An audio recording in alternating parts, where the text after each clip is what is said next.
కూటమి ప్రభుత్వం గెలిచిన దగ్గర నుంచి కూడా ప్రజలందరూ కూడా ఎప్పుడు రోడ్డు వేస్తారని చెప్పేసి ఎదురు చూస్తున్న పరిస్థితి. 15 నెలలు అయినా సరే ఈ రోడ్డు నిర్మాణం జరగలేదు. ప్రజలందరి పక్షాన మేము ప్రభుత్వాన్ని డిమాండ్ చేస్తా ఉన్నాం.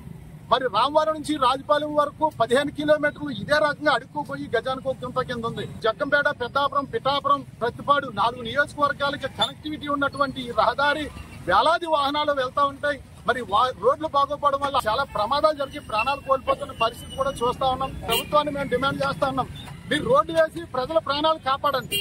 లేదు చేత కాకపోతే ఈ రోడ్ల మీద ఉన్న గోతుల్లో చేపల చెరువులు పెంచుకోవడానికి పర్మిషన్ ఇవ్వని చెప్పి కూడా తెలియజేస్తా ఉన్నాం. మరి సంపద సృష్టిస్తా ఉన్నారు, ఈ చేపల చెరువుల కింద రోడ్ల మీద వేస్తే సంపద వస్తుంది.